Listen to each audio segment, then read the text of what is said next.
Ohayo gozaimasu, konnichiwa, konbanwa, ore kroren. Gimana kabarnya nih guys? Sehat-sehat aja kan? Sekarang saya mau bahas sesuatu yang udah lama banget saya pengen bahas, cuman ragu dan masih ada kaitannya dengan Digimon atau lebih tepatnya dengan dunia fiksi ya. Jadi nggak cuma Digimon doang, tapi berbagai fiksi juga bisa gitu kan teman-teman ya. Itu adalah Death Battle. Kalau kalian bertanya-tanya, kamu nanya, apa itu Death Battle? Kamu nanya. Canda guys. Nanti dijelasin setelah intro ya.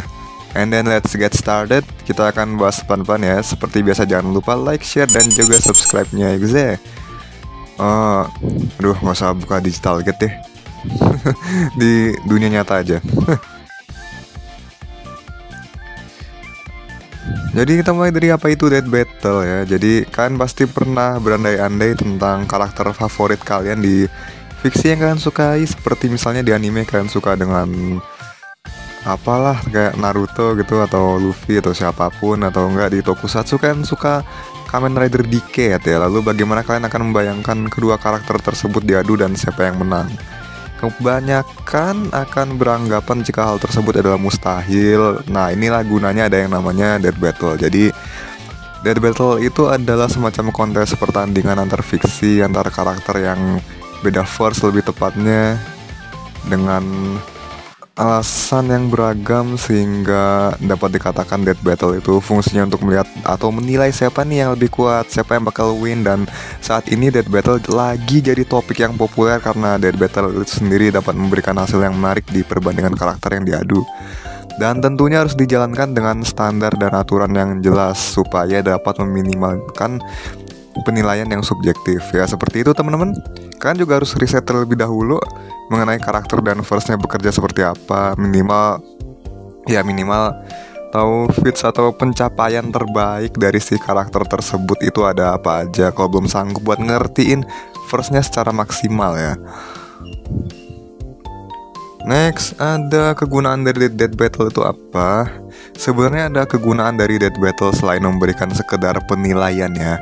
Di antaranya udah pasti meningkatkan ketelitian terhadap beberapa hal di fiksi. Jadi tuh kayak lebih kritis dan cermat dalam mengamati. Selain itu juga tumbuh keinginan untuk mempelajari fiksinya, entah itu soal kosmologi, world building, hierarki, konflik, karakter, feats, hacks, dan sebagainya.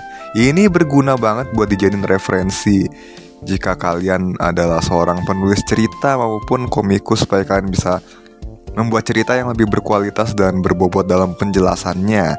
Misalkan power system di fiksi kalian tuh ada sihir, teknologi, data, dan sebagainya. Apapun itu ya, kalian buat penjelasan yang detail, tapi dengan catatan harus dibuat lebih simple dan mudah untuk dinikmati perkembangannya. Per chapternya of course, seperti itu. Untuk penjelasan tiap istilahnya di konten berikutnya aja ya. Next, apa contoh prakteknya? Waduh, ini nih pertanyaan paling to the point ya. Kalau mau gampang coba yang dari satu verse saja ya. Misalkan si A keluarin Wargreymon di Arc Dark Masters ya. Jadi Wargreymon yang lama tuh 99, bukan yang Zero tuh ya. Terus si B keluarin Imperial Dramon mode, apa ya, Dragon mode aja deh, Fighter mode udah keseringan cok. Di sini apa aja kelebihannya disebut dulu. Si Wargreymon pernah nge-solo Mugen Dramon dengan bantuan kekuatan Hikari menggunakan Dramon Killer yang paling efektif digunakan melawan segala jenis Dramon. Akan tetapi si Imperial Dramon memiliki daya serang yang mengerikan. Kalian juga bisa ambil patokan dari profil official mereka di Wikimon atau langsung di Digimon Reference Book ya. Dikatakan kekuatan Imperial Dramon sangat besar dan membuatnya mampu menjadi dewa maupun iblis dan bisa mengamuk juga. Namun saat dia mengendalikan powernya, dia akan berubah lagi menjadi fighter mode. Belum lagi di Zero tuh dia dapat kekuatan langsung dari Digicore milik King Longmon. Udah pasti perbedaan kekuatannya jauh dari Wargreymon, meskipun ujung-ujungnya dia dapat kekuatan dari King Longmon juga untuk menghadapi Black Wargreymon dengan perbandingan yang setara. Di sini Wargreymon gak cuman bisa ngandelin Dramon Killernya aja, dia harus punya kekuatan yang sebanding dengan Imperial Dramon. Jadi win Imperial Dramon dong. Gitu teman-teman, sekedar contohnya. Kalau terlalu detail bisa lama ini. Perlu dicatat untuk Wargreymon lama dan Wargreymon 2020 itu adalah dua makhluk yang berbeda, jadi gak bisa disamakan begitu aja. Ini juga salah satu aturan dasarnya kecuali menggunakan rule composite yang berarti boleh ambil berbagai sumber yang relate sama karakternya. Walaupun udah berbeda kontinuitasnya ya setahu saya sih. Apakah ada kontra dan risikonya juga? Oh ini sih udah dari lama, tapi kebanyakan di luar kendali juga sih. Munculnya karbitan yang menyalahgunakan pengetahuan Death Battle untuk ngepost sana sini sehingga terlihat seperti orang caper di grup fandom gitu kan. Banyak ini di grup Toku juga. Aduh.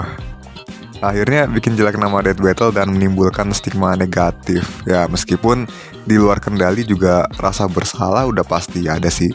Soalnya dampaknya gede ke komunitasnya. Gak cuma 1-2 komunitas BTW.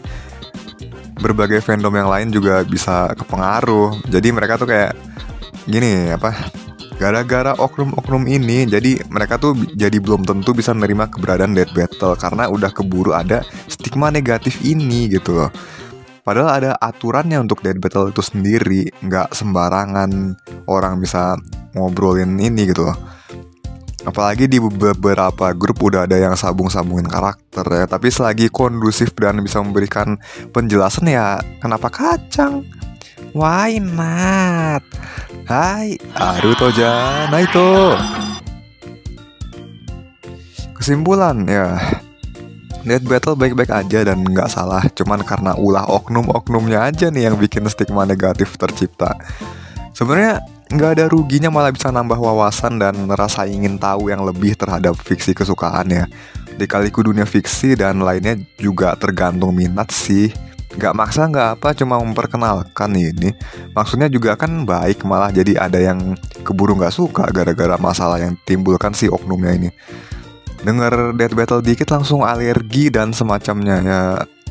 Mudah-mudahan yang di sini nggak begitu ya. Kita kan channel ini kan komunitasnya baik-baik aja, ya kan?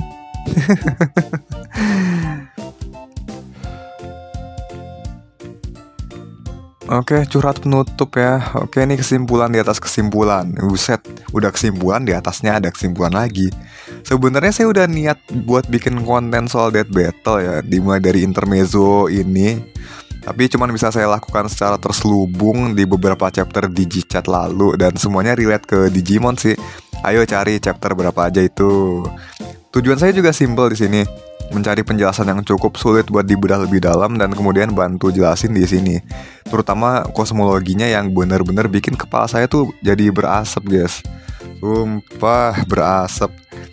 Mau disingkat juga gak susah untuk sekarang, padahal mah tinggal rangkum, cuman rasa mager menguasai. Pengen minta tolong yang paham Digimon di grup Death Battle pada sibuk. Maksudnya mah gini loh, dibagi-bagi gitu, translate dan rangkum dari mana-mananya gitu. Masa saya serahin semua, kan buat meringankan saya bikin skrip aja ya. Translate, kopas, susun jadi. BTW itu saya dapat thread di Face Battle Wiki banyak dan panjang, makanya itu jadi permasalahannya di situ. Soalnya ini konten aja semua dari edit sama resource, clip, recording itu saya yang ngerjain juga. Bener-bener nguras otak dan tenaga sih asli. Oh iya, disclaimer juga, konten ini semuanya full pakai ini kesimpulannya saya ambil sendiri. Sedikit renungan juga karena dulu saya sempat salah jalan, guys. Entah apa yang merasuki saya. Kenapa saya bisa merasa kayak cuman saya tamer yang bisa melakukan ini karena saya punya pemahamannya. Tapi ternyata benar-benar masih kurang. Soal Death Battle maupun Digimon, semakin mencari tahu malah semakin kurang. Semakin merasa rendah ilmu dan akhirnya saya malu sama diri saya sendiri. Jadi dengan melakukan ini mungkin saya bisa pelan-pelan menebusnya dan berdamai dengan masa lalu saya. Seperti itu ya, mungkin ada beberapa di antara kalian yang nonton ini yang pernah saya rugikan, saya mohon maaf sekali lagi. Apakah tujuan saya cuma itu? Ya enggak lah. Yang paling utama itu yang menjembatani anak-anak Death Battle dengan fandom Digimon. Kenapa cuma Digimon? Kenapa nggak yang lain? Ya gimana ya, yang lain saya nggak begitu ngikutin sih. Paling cuman lihat kabar-kabarnya doang di grup berseliweran itu kan. Apalagi Toku juga udah banyak anak Death Battle kayak ngapain gitu kan. Nimbrung dikit aja ada, bantu jelasin juga ada gitu kan. Walau percuma juga sih kalau udah mulai stres isi komentarnya. Mending fokus ke yang belum ada sama sekali. perkenalin nih, Death Battle tuh gini loh. Lagian Death Battle tuh lagi OTW jadi trending topik kan, berkat streaming Animania sama komunitas grup IBR atau Infinite Battle Reborn. Nanti saya taruh linknya di deskripsi. Dan channel ini juga channel Digimon sih, mau dibuat meluas lagi kayaknya bisa lewat Death Battle atau kreativitas saya yang rada random, tapi masih relate aja sama konten utama di channel ini. Saya juga tahu resikonya mungkin bakal ada yang membenci saya kalau saya realisasikan konten ini. Mungkin akan ada banyak yang menggunjing saya. Ya itu yang jadi salah satu pemikiran saya juga sih teman-teman, yang bikin saya ragu buat konten Death Battle. Tapi kali ini saya nggak akan ragu lagi. Seperti kata Inui Takumi aka Kamen Rider Faiz, kalau bertarung itu adalah dosa, aku akan menanggungnya. Ya jadi itulah intermezzo mengenai apa itu Death Battle dan curhat saya. Silahkan komentar di bawah. Jika ada kesalahan dalam ucapan saya, maka saya mohon maaf yang sebesar-besarnya. Terima kasih sudah menonton. Jangan lupa subscribe dan like video ini, komentar di bawah of course, dan juga share video ini ya kemanapun kalian berada, kemanapun orang-orang komunitas kalian. Akhir kata saya Rokuroren undur diri. Hai, Rokuroren Otskare. See you.